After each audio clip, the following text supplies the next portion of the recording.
तो ऑलमोस्ट हम सारे इंडियंस को दीपू चंद्र दास की कहानी तो पता ही होगी, जो कि बांग्लादेश हमारे पड़ोसी मुल्क में रहता था और उसकी मॉब लिंचिंग के कारण डेथ हो चुकी है। लेकिन हम में से कितने लोग ऐसे हैं जो कि सिराज के बारे में जानते हैं कि 2025 खत्म होते होते उसकी जिंदगी भी खत्म हो चुकी है इसी धर्म की लड़ाई में, इसी धर्म की नफरत की वजह से। लेकिन क्या वजह है कि हम हमारे देश के लोगों के बारे में कम जानते हैं और हमारे पड़ोसी मुल्क में क्या हो रहा है इसके बारे में हमें ज्यादा अवेयरनेस है। ये इसलिए हो रहा है क्योंकि इंडिया में ज्यादातर जिन लोगों के ऊपर जुल्म हो रहा है वो मुस्लिम कम्युनिटी से बिलोंग करते हैं। और मुस्लिम्स को, इस्लाम को इतना डिफेम कर दिया गया है इंडिया में कि अगर उनके सपोर्ट में कोई आवाज उठा रहा है, उनके सपोर्ट में अगर कोई बोल रहा है, तो उसको भी लोग गलत कहते हैं। फिर चाहे वो किसी भी कास्ट, किसी भी रिलीजन का हो। जिस देश में जहां एक हिंदू अगर मुस्लिम के सपोर्ट में कुछ कह दे तो उसे भी एंटी नेशनल का टैग दे दिया जाता है और उसे भी अंडर कवर मुस्लिम कह दिया जाता है। वहां अगर एक रियल मुस्लिम ही मुस्लिम के सपोर्ट में कुछ कह देगा तो फिर कितना बवाल खड़ा हो जाएगा। सेम चीज और सेम डर की वजह से कोई मुस्लिम मुस्लिम के सपोर्ट में बोलता नहीं है, कोई हिंदू भी मुस्लिम के सपोर्ट में बोलता नहीं है। और उनको, जो लोग नफरत चाहते हैं या जो लोग इस नफरत की आग के अंदर जल चुके हैं और औरों को भी जलाना चाहते हैं, उन लोगों को अपनी इनोसेंस प्रूफ करने के लिए या अपनी देशभक्ति प्रूफ करने के लिए कुछ हिंदू या मुस्लिम फिर ऐसे मुद्दे पर आवाज उठाते हैं, इनको दिखाने के लिए कि देखो, हम भले ही चाहे पाकिस्तान में हो, भले ही चाहे बांग्लादेश में हो, किसी के भी ऊपर जुल्म हो, फिर चाहे वो हिंदू हो या कोई भी हो, हम उसके जुल्म के अगेंस्ट में कहते हैं।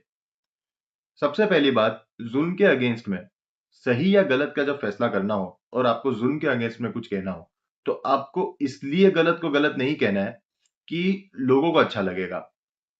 आप मुस्लिम हो तो आपको सबसे पहले ये बात पता होनी चाहिए कि आप सही को सही और गलत को गलत इसलिए कहते हो क्योंकि इस्लाम आपको ये सिखाता है।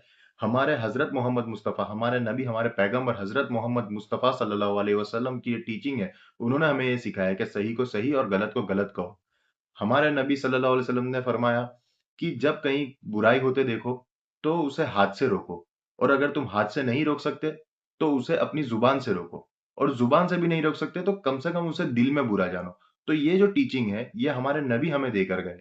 हमें चाहिए कि हम हमेशा सही का साथ दें और गलत को गलत कहें, फिर चाहे वो मुस्लिम के साथ हो या नॉन मुस्लिम के साथ। और किसी भी रिलीजन के अगेंस्ट कुछ कमेंट कर देने से या किसी भी रिलीजन की ब्लास्फेमी कर देने से आपको विक्ट्री नहीं मिल जाने वाली है। आपको अगर आपके रिलीजन से इतनी मोहब्बत है, आप आपके रिलीजन से इतना प्यार करते हो, तो आप उस चीज को आगे प्रीच करो। आप आपके रिलीजन को आगे पीसफुली आप बताओ कि आपका रिलीजन क्यों सच्चा है। आपके रिलीजन की जो टीचिंग्स है वो आप आगे स्प्रेड करो। अगर आप चाहते हो कि आपका रिलीजन आगे स्प्रेड हो, आपका रिलीजन आगे फैले, तो किसी को पकड़ के जेएसआर बुलवाना या किसी को पकड़ के अल्लाह अकबर बुलवाने से आपका रिलीजन स्प्रेड नहीं होने वाला है। और हमारा इस्लाम हमें ये सिखाता है कि किसी के झूठे खुदा के बारे में भी आप कुछ गलत नहीं कह सकते, क्योंकि बदले में फिर वो आपके खुदा को कुछ गलत कहेगा।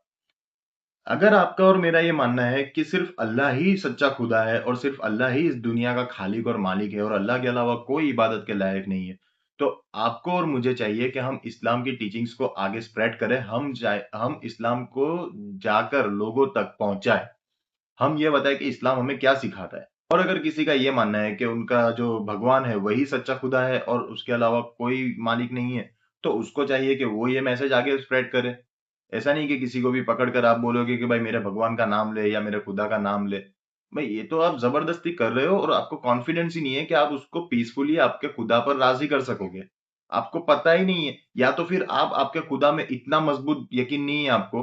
आपको आपका यकीन मजबूत करने के लिए दूसरे शख्स की भी वैलिडेशन की जरूरत है कि भाई जब तक वो मेरे खुदा को मान नहीं लेता तब तक मैं भी अपने खुदा को नहीं मान सकता। कुछ ऐसा कुछ मसला है। या तो फिर आपको चाहिए कि आप आपका मैसेज आगे पहुंचाओ। आप बात करो, आप बताओ कि आपके खुदा को आप क्यों इतना मानते हो कि आप चाहते हो कि और भी आपके खुदा को माने, दूसरे भी लोग आपके खुदा को माने। और अगर आप ये नहीं चाहते तो फिर इस नफरत का मकसद ही क्या है?